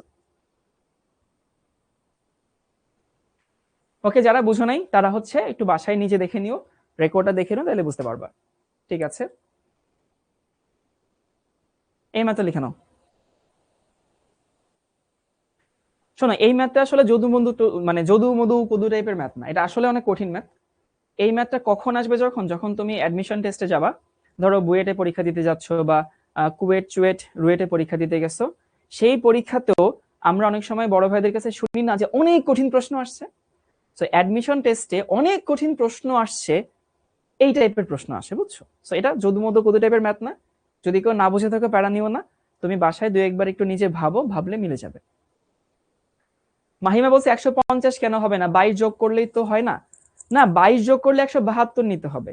এখন তুমি যদি ভাই এর সাথে 22 যোগ করো, এই যে এর সাথে 22 যোগ করো, তারপর এই যে 150 এর সাথে 22 যোগ করো, তাইলে তো ভাই সে কঠিন হয়ে যায়, খালি খালি ক্যালকুলেশন জটিল বানাবা কিসের জন্য?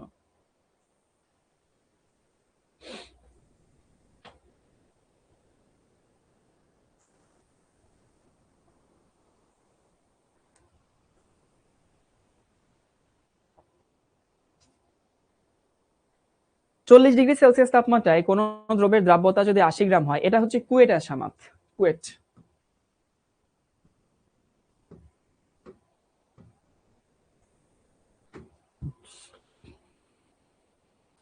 1 কেজি সম্পৃক্ত দ্রবণ তৈরি করতে কত গ্রাম দ্রব্য এবং দ্রাবক লাগবে?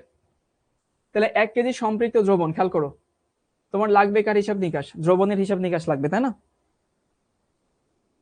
সো দ্রবণের হিসাব নিকাশ যদি হচ্ছে লাগে তাহলে আমি এখানে কিভাবে দেখব? হিসাবটা হচ্ছে এরকম হবে, তোমরা কি এক লাইনে লিখলে বুঝো? 180 গ্রাম দ্রবণে দ্রব 80 গ্রাম, এই কাঁচা বাচ্চারা বুঝি এই লাইনটা বুঝো কিনা দেখো তো। রিয়াদ বলছে ভাই আপনি কি আলামিন ভাইকে চিনেন, উদ্ভাসে যে কেমিস্ট্রি ক্লাস নেয়? হ্যাঁ চিনি তো।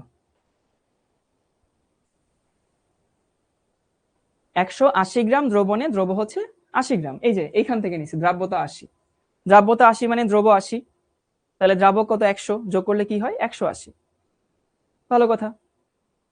এখন প্রশ্ন আসতে পারে ভাই দ্রবণ কেন নিচ্ছেন, আপনি এটা কেন লিখলেন না যে 100 গ্রাম দ্রাবকে 80 গ্রাম দ্রব আছে, এটা কেন লিখলেন না? বলেন ভাই কেন? এটা লিখলে আমার কোনো কাজ হইতো না, কারণ আমার এখানে দ্রবণ বের করতে বলছে। তো এটা লিখে তুমি কি করবা? লিখে কোনো কাজ করতে না পারলে তো লিখে লাভ নাই, এই জন্য এটা আমরা লিখি নাই, একবারে লিখছি। তাহলে আমাদের বলছে কি 1 কেজি, 1 কেজি মানে কত 1000 গ্রাম না? সো 1000 গ্রাম দ্রবণে দ্রব কত 80 ইন্টু হচ্ছে 1000 আর ডিভাইডেড বাই হচ্ছে 180। এখানে আমার উত্তরটা মুখস্থ, সম্ভবত 444.4 এত গ্রাম হচ্ছে আনসার। এর আসে না দেখো তো, এটা আমার মুখস্থ আছে, এই নেলসন নাম্বার তো এই জন্য মুখস্থ আছে। তাহলে দ্রাবক কত হবে? 1000 মাইনাস 444.4, তাহলে এখানে আসে হইতেছে 555.55 এত গ্রাম।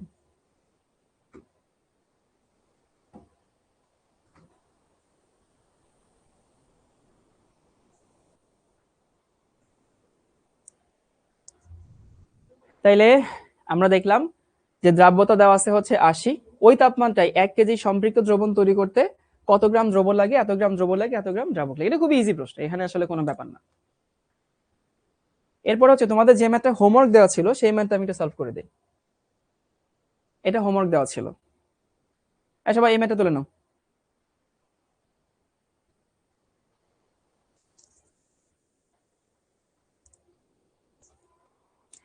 সানজিদা ইসলাম বলছে ভাই টেম্পারেচারের কাজ কি? এখানে টেম্পারেচারের কোনো কাজ নেই,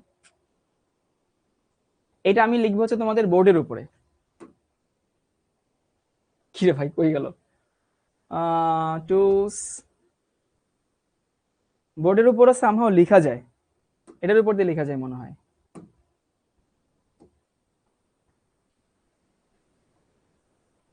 এই তো দেখছো, টেকনোলজিয়া। পেন কোন রংটা নিব? হলুদ রংটা নেই, নাও। কোন দ্রব্যের দ্রাব্যতা হচ্ছে 30, ওকে? কোন দ্রব্যের, এটা কিন্তু তোমাদের স্লাইডে থাকবে না বুঝছো, এটা স্লাইডে কিন্তু থাকবে না। দ্রাব্যতা হচ্ছে 30, ওই দ্রবণের 500 ml কে সম্পৃক্ত করতে কতটুকু লবণ প্রয়োজন? তাহলে ওই দ্রবণের 500 ml কে, তাহলে খেয়াল করছো আমাদের হিসাব নিকাশ লাগবে কার? দ্রবণের না?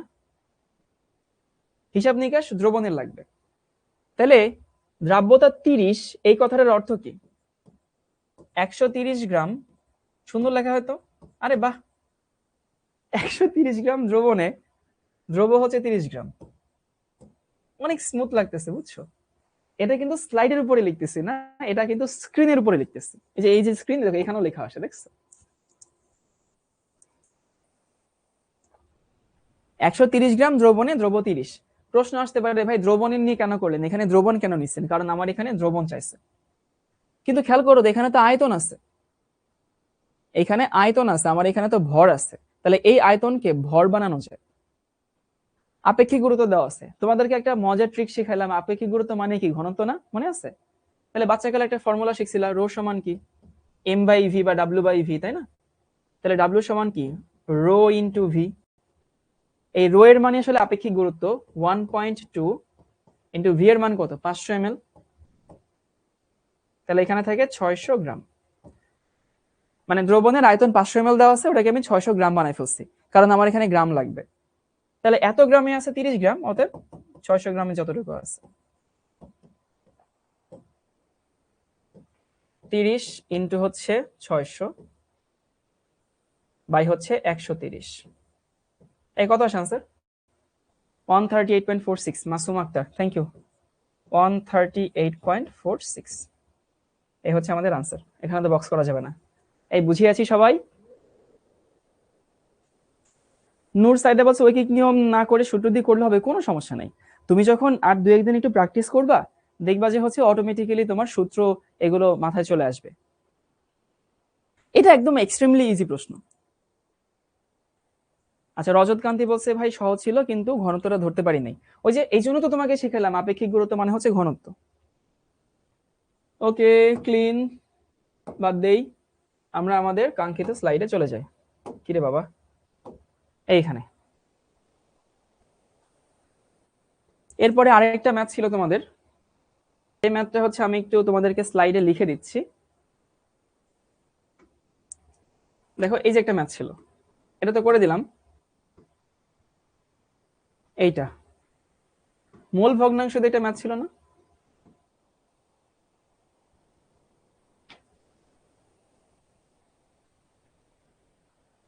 সোডিয়াম হাইড্রোক্সাইডের মোল ভগ্নাংশ 0.2 হলে এর দ্রাব্যতা কত? NaOH এর মোল ভগ্নাংশ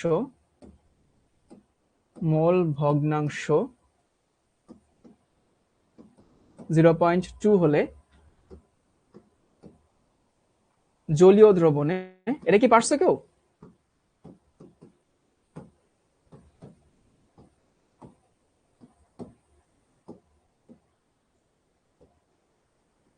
কে কে পারছো? এটাও কিন্তু ভাই যদু মধু কদু ম্যাথ না। আচ্ছা, সৌমিতা বলছে ভাই আয়তন তো এমএলএ দেওয়া আছে। হ্যাঁ, এমএলএ দেওয়া আছে দেখে ভরটা গ্রামে হয়েছে।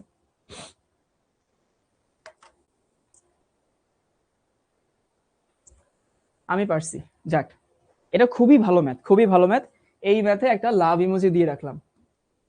এবং এটা আসলে ওই টাইপের ম্যাথ যে ম্যাথগুলো আসলে আমরা পরীক্ষার পরে আঁকাবাঁকা দিয়ে পড়ি না, আরে বাপরে বাপ এত কঠিন প্রশ্ন আসছে, স্যার একদম ভালো না, পড়াইছে কি দিছে কি পরীক্ষায়, এটা ওই টাইপের ম্যাথ। সোডিয়াম হাইড্রোক্সাইডের মোল ভগ্নাংশ এত হলে জলীয় দ্রবণের দ্রাব্যতা কত? এখন মোল ভগ্নাংশ মানে কি তোমরা জানো? যদি পড়ে থাকো, মোল ভগ্নাংশ মানে হচ্ছে, মোল ভগ্নাংশ সমান হচ্ছে নিজের মোল সংখ্যা বাই হচ্ছে মোট মোল সংখ্যা।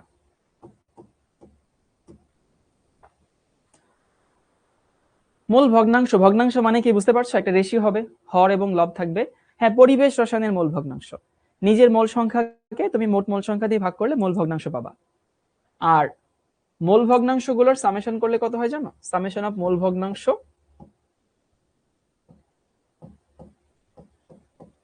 সমান হচ্ছে 1।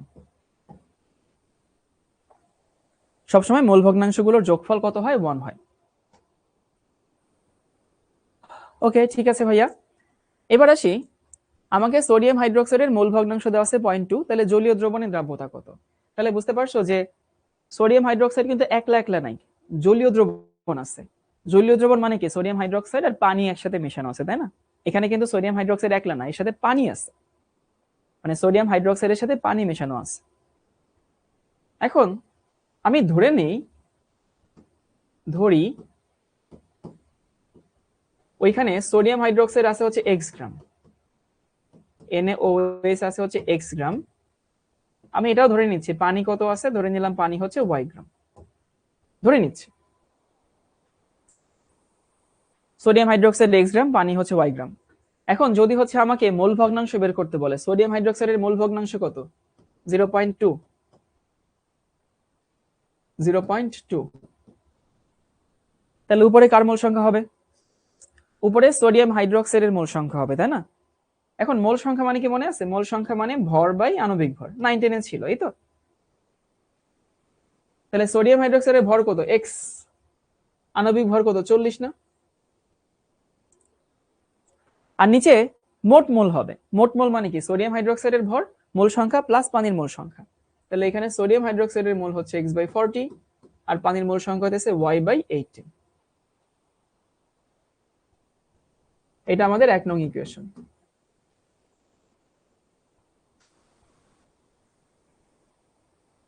এবার আসি সোডিয়াম হাইড্রোক্সাইডের মোল সংখ্যা যদি মোল ভগ্নাংশ 0.2 হয়, পানির মোল ভগ্নাংশ কত? 0.8 না? আবার বলতেছি, সোডিয়াম হাইড্রোক্সাইডের মোল ভগ্নাংশ 0.2, তাহলে পানির মোল ভগ্নাংশ অটোমেটিক্যালি 0.8 হবে, কারণ মোল ভগ্নাংশগুলোর যোগফল তো হবে কত? 1 না? তাহলে একটা যদি 0.2 হয়, একটা 0.8 হবে। আমাকে মানসুরা বলছে ভাই 40 কেন? 40 হচ্ছে সোডিয়াম হাইড্রোক্সাইডের আণবিক ভর। এই যে সোডিয়াম হাইড্রোক্সাইড 40। পানি এর কেন নিতে হবে? ফারিহা, আমার তো এক্স এবং ওয়াই এর মান দরকার। দুইটা সমীকরণ না আসলে তো এক্স এবং ওয়াই এর মান বের করা যাবে না। তুমি দ্রাব্যতা বের করতে গেলে পানির ভর লাগবে, দ্রবের ভর লাগবে। একজন বলছে 18 কেন? 18 হচ্ছে পানির আণবিক ভর। পানি এর কেন নিতে হবে? ফারিহা দেখো, এখানে জলীয় দ্রবণ বলছে না, তার মানে সোডিয়াম হাইড্রোক্সাইডের সাথে কত থাকবে? সোডিয়াম হাইড্রোক্সাইডের সাথে পানি আছে। তাহলে আবারও বলতেছি, আমার লাগবে হচ্ছে দ্রাব্যতা। এখন দ্রাব্যতা মানে কি? দ্রাব্যতা মানে হচ্ছে, যদি এভাবে দেখাই, এস সমান হচ্ছে 100 ইন্টু দ্রব বাই হচ্ছে দ্রাবক। একটু বোঝার চেষ্টা করো। তাহলে 100 ইন্টু, আমাদের এখানে দ্রব কত? এক্স, আর দ্রাবক কত? ওয়াই। তাহলে আমি যদি 100 ইন্টু এক্স ওয়াই এই মানগুলো যদি বের করতে পারি, তাহলে আমি দ্রাব্যতা বের করতে পারবো। এটুকু একটু ডানে থাকুক, এটা আমাদের দরকার, আমরা একটু টার্গেট সেট করে আগাই। তো এবার আসি, আমাকে বলছে সোডিয়াম হাইড্রোক্সাইডের মোল ভগ্নাংশ হচ্ছে 0.2। মোল ভগ্নাংশের সমীকরণ কি? নিজের মোল সংখ্যা উপরে যাবে। এখন নিজের মোল সংখ্যা যদি উপরে যায়, তাহলে যেহেতু এটা সোডিয়াম হাইড্রোক্সাইডের মোল ভগ্নাংশ NaOH, তাহলে ওর নিজের মোল সংখ্যা উপরে যাবে। মোল সংখ্যা তো আর আমাদের এখানে দেওয়া নেই, আমরা তো এক্সটাকে ভর ধরে নিচ্ছি। তাহলে ভরকে আণবিক ভর দিয়ে ভাগ করলে মোল পাওয়া যায়। সোডিয়াম হাইড্রোক্সাইডের আণবিক ভর 40। সোডিয়াম হাইড্রোক্সাইডের আণবিক ভর হচ্ছে 40। তাহলে ভরকে আণবিক ভর দিয়ে ভাগ করে এটা সোডিয়াম হাইড্রোক্সাইডের মোল সংখ্যা পাইলাম। নিচে মোট মোল সংখ্যা নিতে হবে। এখন নিচে মোট মোল সংখ্যা মানে কার কার মোল সংখ্যা? সোডিয়াম হাইড্রোক্সাইডের মোল সংখ্যা আর পানির মোল সংখ্যা, এই দুটার যোগফলিত হবে। এখন সোডিয়াম হাইড্রোক্সাইডের মোল সংখ্যা তো x/40, পানির মোল সংখ্যা কত হবে? পানির ভর হচ্ছে y, তাকে আমি 18 দিয়ে ভাগ করলাম। 18 কেন হয়েছে? পানির আণবিক ভর হচ্ছে 18। হযরত আলী, আশা করি বুঝতে পারছো যে কেন 18 হয়েছে। পানির আণবিক ভর 18, সো আমি ভরকে আণবিক ভর দিয়ে ভাগ করে মোল পাইছি। তাহলে এটা আমার একটা ইকুয়েশন। এবার অনেকে বলতেছে ভাই পানির মোল ভগ্নাংশ কেন হইতেছে 0.8 হইলো? দেখো, তোমাদেরকে আমি কিছুক্ষণ আগে বলছি না যে মোল ভগ্নাংশগুলোর যোগফল 1 হয়। মোল ভগ্নাংশগুলোর যোগফল 1 হয়। সো মোল ভগ্নাংশগুলোর যোগফল যদি 1 হয়, তাহলে একটা যদি 0.2 হয়, আরেকটা তো 0.8 হবে। আশা করি এবার বুঝতে পারছো। আবারও বলতেছি, মোল ভগ্নাংশগুলোর যোগফল যদি 1 হয়, তাহলে একটা যদি 1 হয়, তাহলে আরেকটা তো 0.2 হবে, মানে 0.2 হলে 0.8 হবে। তাহলে 0.8 সমান কত? এইখানে আবার উপরে পানির মোল সংখ্যা যাবে, কারণ কি? যার মোল ভগ্নাংশ তার মোল সংখ্যা উপরে যায়। তাহলে পানির মোল সংখ্যা কত? y/18। আর নিচে কি হবে? মোট মোল সংখ্যা হবে। মোট মোল সংখ্যা কি? ওই আগের মতো, x/40 প্লাস y/18। এটা আমাদের 2 নং সমীকরণ। হযরত আলী 18 কেন হয়েছে? বাবারে বাবা, পানির আণবিক ভর 18 বাবা, পানির আণবিক ভর 18, পানির আণবিক ভর 18। তুষারাঞ্জুম বলছে ভাই এত না, এত কঠিন কেন? কঠিন তো থাকবেই ভাই, দুনিয়া তো সহজ না। তুমি কঠিন ম্যাথ সলভ, মানে এটা এমন আহামরি কঠিন ম্যাথও না, জাস্ট প্রথমবার শিখছো দেখে এমন হইতেছে।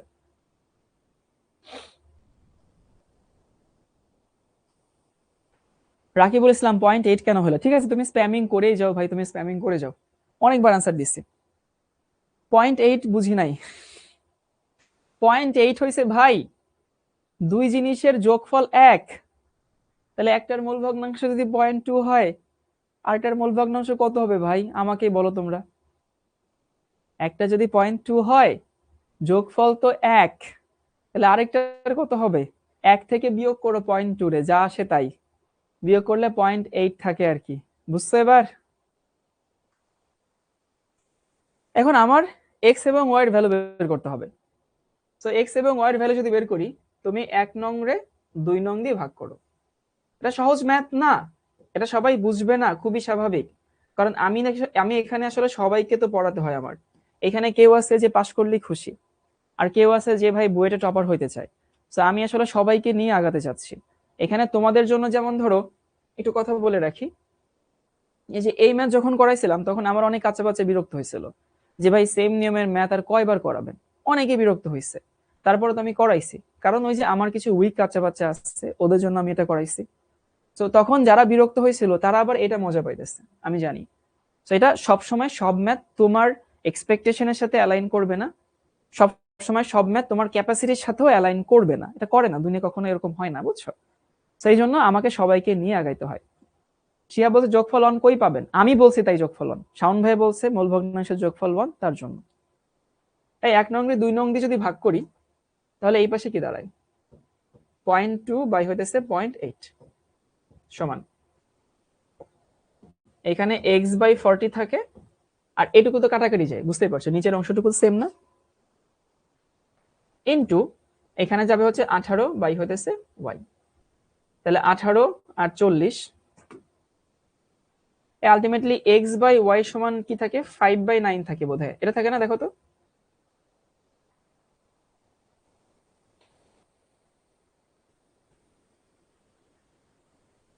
x/y সমান হচ্ছে 5/9 থাকে কি, আচ্ছা 5/9 থাকে। যারা স্মার্ট তারা এখানে x এবং y এর মান বের করবে না, কারণ x এবং y এর মান বের করতে গেলে অনেক কসরত করতে হবে, এত কসরত করতে গেলে ঝামেলা আছে। তোমার কি আসলে x/y এর মান দরকার নাকি x/y এর রেশিও দরকার, দেখো তো কি দরকার। আসলে কি x/y এর মান দরকার, মান তোমার লাগবে না, আমি কষ্ট করে কেন মান বের করব। আমার তো এই যে দ্রব্য বাই দ্রাবক x/y, আমার x/y এর রেশিও দরকার। সো রেশিও যদি বের করতে চাই, আসলে দ্রাব্যতা কত দাঁড়ায়, 100 ইন্টু x/y মানে 5/9, এখানে যা সেটা আনসার।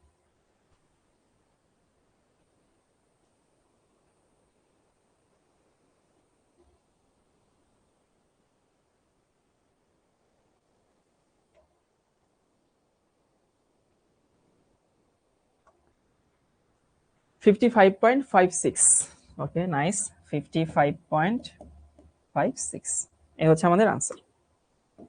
তাহলে পুরো কনসেপ্টটাকে যদি আমি সংক্ষেপে রিভিউ করি, আমাকে বলছে সোডিয়াম হাইড্রোক্সাইডের মোল ভগ্নাংশ 0.2 হলে জলীয় দ্রবণে এর দ্রাব্যতা কত। কেউ কমেন্টে লিখো না, খাতায় লিখো না, আমার কথা শোনো, যদি কেউ বুঝতে না পারো তাহলে এখন বুঝে যাবা। আচ্ছা জলীয় দ্রবণ বলছে, আমাকে বুঝাইছে এখানে সোডিয়াম হাইড্রোক্সাইড আছে, তার সাথে পানি আছে। কি আছে, সোডিয়াম হাইড্রোক্সাইড আছে, তার সঙ্গে পানি আছে, এটা আমরা বুঝে গেছি। এখন আমি ধরলাম যে সোডিয়াম হাইড্রোক্সাইডের ভর x গ্রাম, পানির ভর y গ্রাম। দ্রাব্যতার সূত্র বের করতে গেলে আমাদের 100 ইন্টু দ্রব্য বাই দ্রাবক, দ্রাবক তো পানি তাই না, দ্রাবকই তো পানি, তাহলে আমার কি হবে, এই x/y বের করতে হবে, 100 into x/y।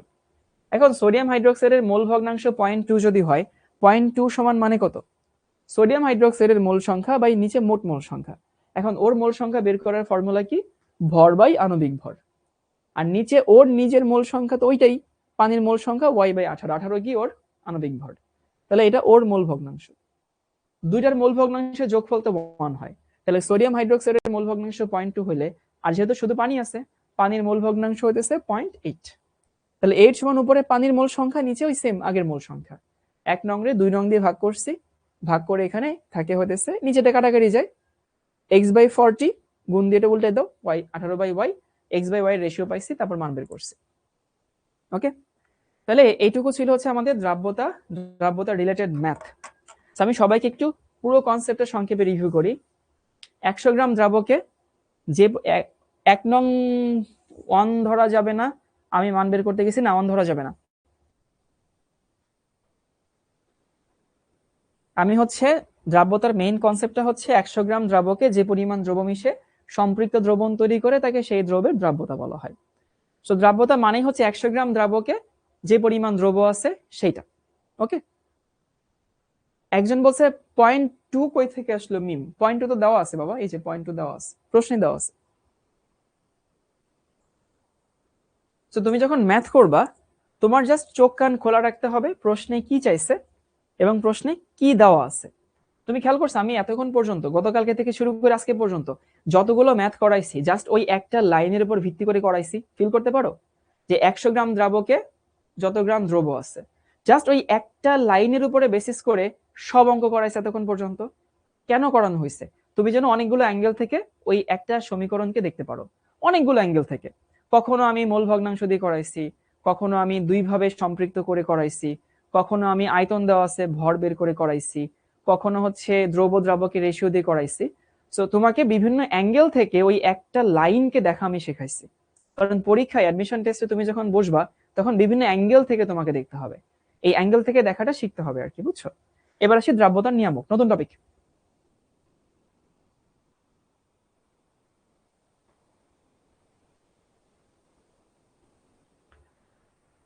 The factors of solubility, মানে কি কি বিষয় পরিবর্তন করলে দ্রাব্যতা পরিবর্তন হয়।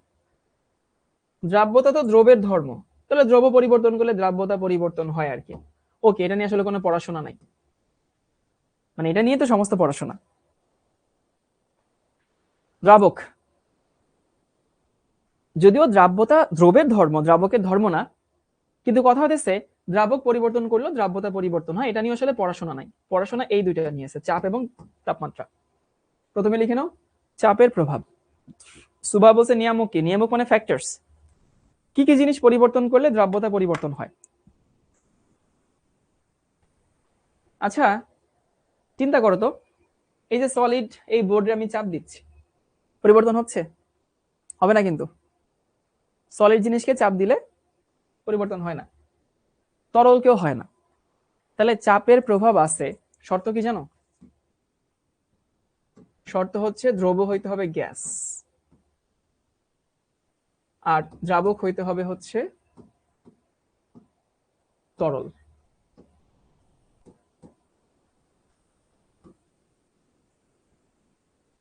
এই শর্ত মানলে চাপের প্রভাব আছে, নাইলে চাপের প্রভাব নাই। কি বলছি ভাইয়া? দ্রব্য হইতে হবে গ্যাস, দ্রাবক হইতে হবে তরল। যদি এই শর্তটা মানে, যদি এই শর্ত মানে তাইলে সেখানে চাপের প্রভাব আছে, তা না হলে চাপের প্রভাব নাই। এখন এই শর্ত মানে বাস্তব জীবনে একটা উদাহরণ দাও তো।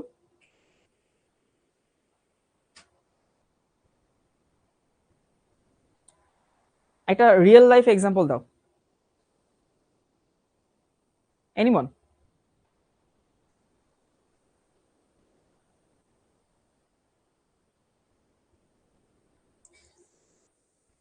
Good, Coca Cola, nice. আচ্ছা কোকা কোলা দিয়েই বুঝাই, কোকা কোলা। যে কোনো ফিজি ড্রিঙ্কস, এগুলোকে ফিজি ড্রিঙ্কস বলে, যে ফিজি উঠে তো, সফট ড্রিঙ্কস। তোমরা এই জেনারেশনটা এটাতে এত পরিমাণ অ্যাডিক্টেড হও, আমি অনেকটাই দেখি রেস্টুরেন্টে গিয়ে পানি পর্যন্ত অর্ডার করে না, এটা দিয়ে পানির কাজ চালায় দেয়। প্রচুর পরিমাণ সুগার থাকে, এটা না খাওয়ার চেষ্টা করবো, বুঝছো? এখন ওইখানে কি থাকে, পানির মধ্যে কার্বন ডাইঅক্সাইড গ্যাস ঢুকানো থাকে আর কি, তাই না? এই চেষ্টা করবে এগুলো খাওয়া বন্ধ করা। এগুলো খাইলে ভাল লাগে, এটা তুমিও জানো আমিও জানি, কিন্তু দুনিয়াতে যত মজার খাবার আছে তার ক্ষতি তত বেশি। তো প্রচুর পরিমাণ হচ্ছে সুগার থাকে। একজন বলছে মোজো খাবো, ভাই কোকা কোলা মোজো সবই খারাপ, সবই খারাপ। এই মোজো মাঝখানে হচ্ছে মানুষের সেন্টিমেন্ট ব্যবহার করে ব্যবসা করছে, মোজো খাইতে একদমই ভাল লাগে না। কোকা কোলা তাও তো একটু টেস্ট ভালো লাগে, বাট মোজো একদম বিশ্রী লাগে খাইতে। তুমি স্বীকার করো আর না করো, মোজোর টেস্টই ভালো না। ওরা মানুষের সেন্টিমেন্ট ব্যবহার করে ব্যবসা বাণিজ্য করছে কিছুদিন ধরে, বাট আমার মোজো খাইতে ভালো লাগে না।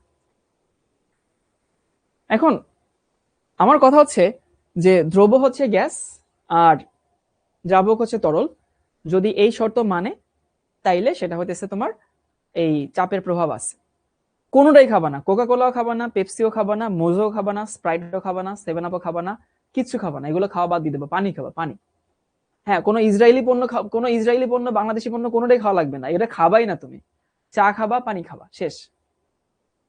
তাইলেই তো হইলো, তাই না?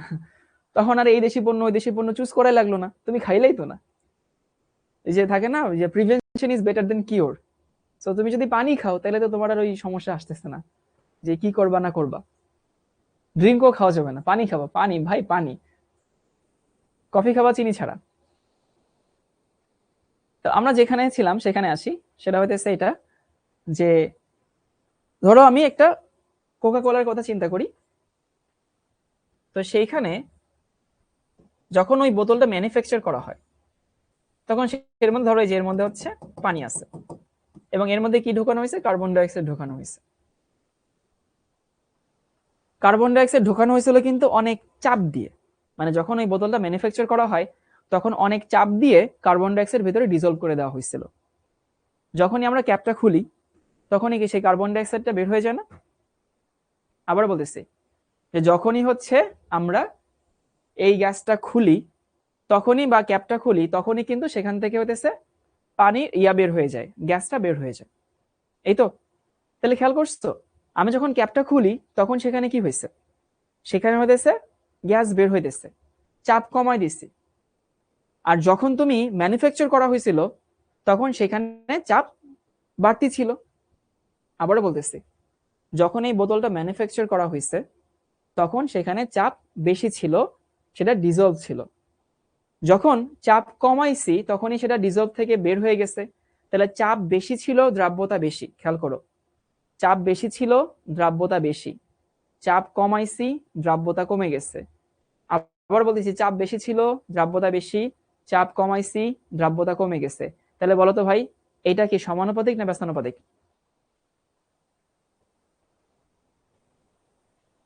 তোমার কাছে কি মানে সমানুপাতিক সম্পর্ক না? তাহলে আমি বলতে পারি এস সমানুপাতিক হচ্ছে পি। এস সমানুপাতিক পি কেন? কারণ ওই যে ড্রিঙ্কস এর যখন আমি ক্যাপ খুলে দিলাম, চাপ কমাই দিলাম, চাপ রিলিজ করে দিলাম, তখনই গ্যাসটা বের হয়ে যেতেছে। যখন অনেক বেশি চাপ দিছিলাম তখন সেটা ডিজলভ ছিল। তাহলে বেশি চাপে সে ডিজলভ হয়, কম চাপে সে বের হয়ে যায়। তাহলে বেশি চাপে দ্রাব্যতা বেশি, কম চাপে দ্রাব্যতা কম। তাহলে এস সমানুপাতিক পি। তাহলে এস সমান হইতেছে কে ইন্টু পি। এই কে কে বলা হয় হেনরির ধ্রুবক। হেনরির ধ্রুবক। হেনরি একজনের নাম, তার নাম অনুসারে সে এটা দিচ্ছে। ওকে, এবার যদি হচ্ছে এককটা যদি চিন্তা করি তাহলে হচ্ছে না, এটা বাদ দেই। এই ম্যাথটা একটু খেয়াল করো। কে এর মান এক একটার জন্য এক এক রকমের, এক এক দ্রব্যের জন্য এক এক রকমের হবে।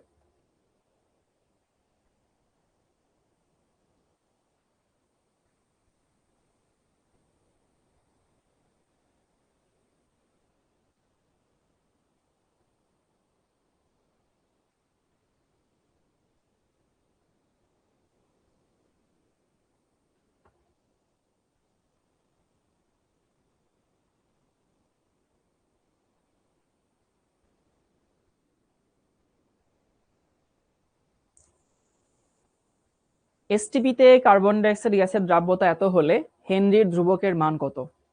আচ্ছা দেখো তো, ক নম্বর, কে সমান কি? মানে তুমি যে তোমাকে যে ইকুয়েশনটা শিখেছিলাম, এস সমান কি, কে ইন্টু পি না? তাহলে কে সমান কি? কে সমান হতেছে এস বাই পি। এস এর মান কত? 0.05। 0.05। এখানে পি এর মান কি দেওয়া আছে? কি মনে হয়, পি এর মান কি দেওয়া আছে নাকি দেওয়া নাই? পি এর মান দেওয়া আছে, বলো তো কই দেওয়া আছে? দেওয়া আছে হচ্ছে এসটিপি। এসটিপি মানে কত এটিএম ভাইয়া? 1 এটিএম না? তাহলে এখানে থাকে হচ্ছে 1, তাহলে আলটিমেটলি থাকে 0.05। এবার যদি এককটা বের করতে চাই, দেখো তো দ্রাব্যতার ওরা একটা অদ্ভুত একক করছে, গ্রাম পার 100 গ্রাম পানি। যদিও এই গ্রাম কাটাকাটি যায়, বুঝছো, তারপরও ওই যে ডেফিনেশনে ছিল 100 গ্রাম দ্রাবকে যে পরিমাণ দ্রব্য আছে, তো সেখান থেকে ওরা এককটা নিয়েছে গ্রাম পার 100 গ্রাম পানি। 100 গ্রাম পানিতে যে পরিমাণ দ্রব্য আছে, তাহলে উপরে হচ্ছে দ্রাব্যতার একক গ্রাম পার 100 গ্রাম পানি, আর নিচে হচ্ছে চাপের একক, তাহলে পার এটিএম। এই হচ্ছে আমাদের আনসার, গ্রাম পার 100 গ্রাম পানি পার এটিএম। খতে বলছে 5 এটিএম চাপের দ্রাব্যতা কত? তোমাদেরকে কিন্তু শুরু থেকে বলতেছিলাম যে দ্রাব্যতার একক নাই, আসলেই নাই, কিন্তু এখানে আবার একটা একক দিছে। এটা আসলে একই জিনিস, এই গ্রাম তো কাটাকাটিই যায়, বাট ওইটাকে অনেকে সিম্বল হিসেবে ব্যবহার করে। খতে বলছে 5 এটিএম চাপের দ্রাব্যতা কত? তাহলে আমরা ফর্মুলা কি জানি, এস সমান হইতেছে কে ইন্টু পি। তাহলে কে এর মান কত? কে এর মান হইতেছে বের করছে 0.05, আর পি এর মান দেওয়া আছে 5 এটিএম চাপ, তার মানে 0.25 থাকে। একক কি হবে? এই একক হবে গ্রাম পার 100 গ্রাম পানি।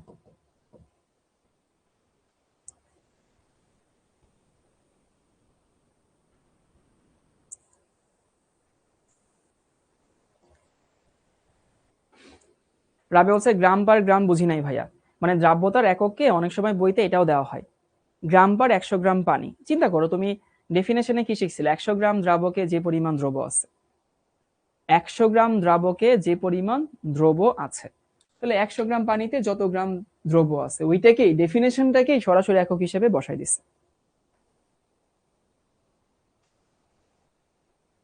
ওকে, এবার হচ্ছে এই ম্যাথটা একটু দেখি। সবাই ঝটপট ম্যাথটা তুলে নাও।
আচ্ছা, আমাদের এখানে বলছে কার্বন ডাইঅক্সাইডের জন্য হেনরির ধ্রুবকের মান হচ্ছে এত মোল পার লিটার পার এটিএম হলে কতটুকু গ্যাস বের হয়ে যাবে। ওকে, আগে ছবিটা দেখি কি বলা আছে। তোমরা অনেকে ছবি দেখলে ভয় পেয়ে যাও, বিকার আঁকা দেখলে ভয় পেয়ে যাও। বিকার আঁকা দেখে ভয় পাওয়ার কিছু নাই। এই বিকারটা একটু কারেকশন করো। এখানে হচ্ছে একটা পাত্র হচ্ছে আটকানো আছে, দেখো একটা পাত্র আটকানো আছে, সেটাকে খুলে দেওয়া হয়েছে। একটু চেঞ্জ করো সবাই। এই প্রথমটা হচ্ছে আটকানো আছে। এখন তাপমাত্রা 20 ডিগ্রি একটু ভালো মতো খেয়াল করবা। এবং এর মধ্যে কিন্তু ওই যে পানি আছে, কি বুঝছো, এমন না যেটা ফাঁপা, এর মধ্যে পানি আছে। ধরো ওই যে ফিজি ড্রিঙ্কস আছে বা সফট ড্রিঙ্কস আছে। তাপমাত্রা কিন্তু এখানেও 20 ডিগ্রি, এখানেও কিন্তু 20 ডিগ্রি আছে, তাপমাত্রা পরিবর্তন হয়নি। আয়তন এখানে 3 লিটার, এখানেও 3 লিটার আছে। আর এখানে চাপ হচ্ছে 2.5 ATM, এখানে চাপ হচ্ছে 1.5 ATM।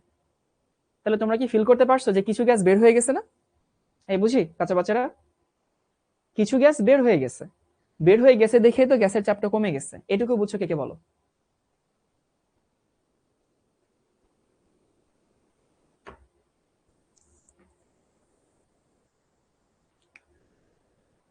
আবারও বলি যে দুইটা পাত্রে একই রকমের আয়তন আছে, মানে একই পাত্র, এটা কিন্তু দুইটা ভিন্ন পাত্র না, একই পাত্রের দুইটা দশা, এটাকে আমরা দশা 1, একই পাত্রে জাস্ট দুইটা দশা দেখানো হয়েছে, দশা 1, এটা হচ্ছে দশা 2।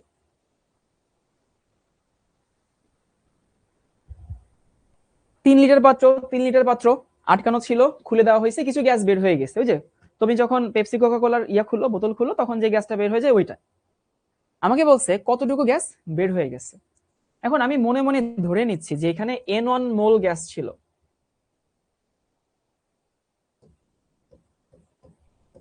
N1 মোল গ্যাস ছিল, আর এখানে সেটা কত, সেখানে হচ্ছে N2 মোল গ্যাস। এখানে N1 মোল গ্যাস ছিল, এখানে N2 মোল হচ্ছে গ্যাস আছে। তাহলে ভাই কতটুকু বের হয়ে গেছে বলো তো, ডেল্টা এন না, N1 মাইনাস N2, দেখো তো এটা বুঝো কিনা। সবাই কি ওই সূত্র বুঝতে পারছো, কতটুকু বের হয়ে গেছে, N1 মাইনাস হচ্ছে N2। ক্লিয়ার সবার এই পর্যন্ত? এবার আমার এখান থেকে এই N1 এবং N2 এগুলোর মান বের করতে হবে। আচ্ছা, তোমরা যখন বাচ্চাকালে শিখছিলে, আমরা একটা ফর্মুলা শিখছিলা, N সমান হতেছে SV বা VS, আশা করি সবাই শিখছো। ভাই N2 মাইনাস N1 লেখা যায় না, মিম না লেখা যায় না, কারণ এটা তো বড়, এখানে বেশি ছিল না, তো বেশি ছিল দেখে এটা বড়, তো এটাকে আমরা আগে লিখছি, এখানে তো মোল সংখ্যা কমে গেছে। যদি কেউ না শিখে থাকো, সূত্র জানো, মোল সংখ্যার একটা ফর্মুলা হচ্ছে N সমান V ইন্টু S। তাহলে এখানে V ইন্টু S, S1, এখানে V ইন্টু S2। দেখো V ইন্টু S1, এখানে V ইন্টু S2। V কেন দুই জায়গায় সেম রাখছি, কারণ ভাই এখানেও 3 লিটার, এখানেও 3 লিটার, ভিটা তো আসলে পরিবর্তন হয় না।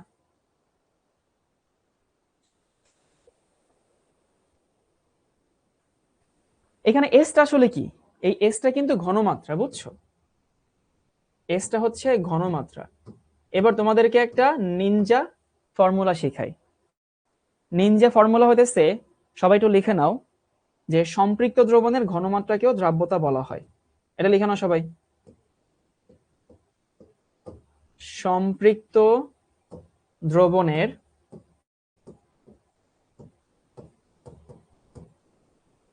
ঘনমাত্রাকে দ্রাব্যতা বলে। তাহলে দ্রাব্যতা তুমি দুইটা ডেফিনেশন পাইলা, একটা তো তোমাকে আমি এতক্ষণ ধরে যেটা শিখাইলাম, যে 100 গ্রাম দ্রাবকে যে পরিমাণ দ্রব মিলে সম্পৃক্ত দ্রবণ তৈরি করে, সেটা একটা ঘন দ্রাব্যতা। আরেকটা দ্রাব্যতা হচ্ছে সম্পৃক্ত দ্রবণের ঘনমাত্রাকে দ্রাব্যতা বলে। তো এই এস ঘনমাত্রা, কিন্তু কিন্তু আমি এসটাকে এখন দ্রাব্যতা হিসেবে ব্যবহার করব, কারণ আমাকে দ্রাব্যতার সূত্র এখানে কাজে লাগবে। আবার বলতেছি, এসটা যদিও এখানে ঘনমাত্রা, কিন্তু আমি ব্যবহার করব দ্রাব্যতা হিসেবে। তাহলে তুমি এস সমান কি জানো, এস সমান হতেছে কে ইন্টু পি, জানো না? তোমাকে কিছুক্ষণ আগে শিখালাম, যেহেতু এখানে গ্যাস আছে, তাহলে ultimately V into k into এখানে P1 minus V into k into P2। তাহলে ভি আর কে তো কনস্ট্যান্ট, ভি ইন্টু কে, এখানে P1 মাইনাস এখানে হচ্ছে P2। ভি এর মান কত ভাই, 3 লিটার। কে এর মান দেওয়া আছে, হেনরির ধ্রুবক দেওয়া আছে, এই যে 1.2, 1.2 ইন্টু 10⁻⁻²। P1 কত, P1 হচ্ছে 2.5 মাইনাস এখানে হচ্ছে 1.5, কত থাকে দেখো তো, 0.36।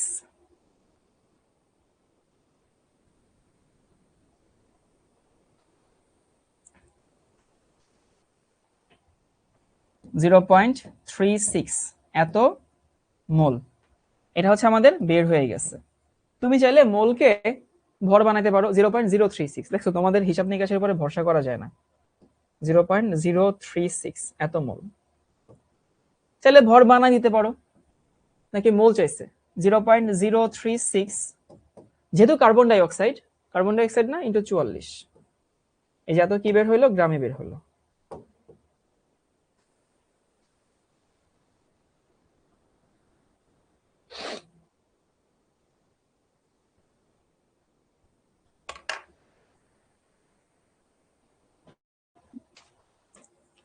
তাহলে আমি ম্যাথটাকে সংক্ষেপে রিভিউ করে দেই। আমার এখানে বলছে যে হচ্ছে কার্বন ডাইঅক্সাইডের জন্য হেনরির ধ্রুবক 1.2 10⁻⁻² মোল পার লিটার। আমাকে কতটুকু গ্যাস বের হয়ে যাবে, মানে এইখানে আমার এই ক্যাপটা আটকানো ছিল, ক্যাপটা খুলে দিছি, কিছু গ্যাস বের হয়ে গেছে। তা আমি ধরে নিলাম যে হইতেছে এখানে delta N. So delta N এই পরিমাণ গ্যাস হচ্ছে বের হয়ে গেল। তাহলে ডেল্টা এন মানে কি, এখানে এন অন ছিল, এখানে এন টু আছে, বিয়োগ করলেই তো আমি ডেল্টা এন বের হই, তাই না? ওকে, ভালো কথা। তাহলে ডেল্টা এন সমান N on minus N two. N কি মোল সংখ্যা, তাহলে মোল সংখ্যা মানে কি V into S. So V into S আমি নিচ্ছি, এই যে ভি ইন্টু এস, বাট ভিটা তো সেম, এসটা তো সেম না। এস যদিও ঘনমাত্রা, কিন্তু আমি এসটাকে মনে মনে ধরে নিচ্ছি কি দ্রাব্যতা। তাহলে এস সমান কি এবার কে ইন্টু পি। তাহলে এখানে এস সমান কে ইন্টু পি ওয়ান, এখানে এস সমান হচ্ছে কে ইন্টু পি টু। তাহলে P one minus P two, সেখান থেকে বাকিটুকু বের করলাম। ওকে, এটা তোমাদের লাগবে না, কারণ এটা করার রসদ তুমি এখনো জানো না।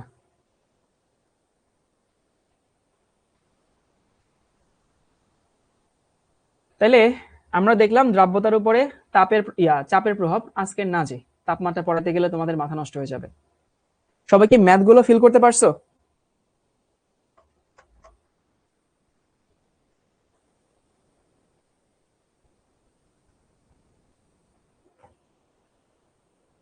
ম্যাথগুলো কি সবাই ফিল করতে পারছো? তোমাদের কাজ হবে, তোমাদেরকে আমি শেখালাম কি দ্রাব্যতার ওই ডেফিনেশন রিলেটেড হচ্ছে যে প্রশ্নগুলো ছিল সেগুলো আমি সলভ করাইলাম, আর পরে হচ্ছে দ্রাব্যতার উপরে চাপের যে প্রভাব সেটা তোমাদেরকে আমি ফিল করাইলাম। এরপরে তাপমাত্রা আছে, সো তাপমাত্রার প্রভাবটা নেক্সট ক্লাসে পড়ানো হবে।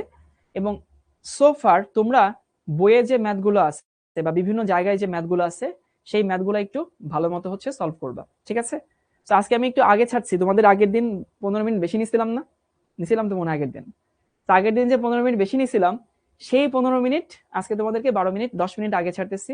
তোমরা তোমাদের মতো একটু রিল্যাক্স করো। এবং এই ক্লাসটা কিন্তু একটু দেখতে হবে ভাইয়া। আমি তোমাদেরকে ম্যাথ সহজ ম্যাথ দিয়ে শুরু করি, কিন্তু যাইতে যেতে কিন্তু অনেক কঠিন ম্যাথ করাই। তো অনেকের কাছে সেটা কঠিন মনে হতেই পারে। কেন করান তাইলে ভাইয়া? কারণ ওই যে বললাম, আমাকে তো সবাইকে নিয়ে ভাবতে হয়। আমি একটা পাবলিক বাস চালাচ্ছি, সেই পাবলিক বাসে আমার অনেক টাইপের যাত্রী আছে। তো সেই সব টাইপের যাত্রীকে নিয়ে আমাকে ভাবতে হবে। কেউ হয়তো চায় বাসটা আসতে চলুক, কেউ চায় আমার তাড়া আছে আমি তাড়াতাড়ি যাবো, সবাইকে নিয়ে আগাইতে হয়, বুঝছো?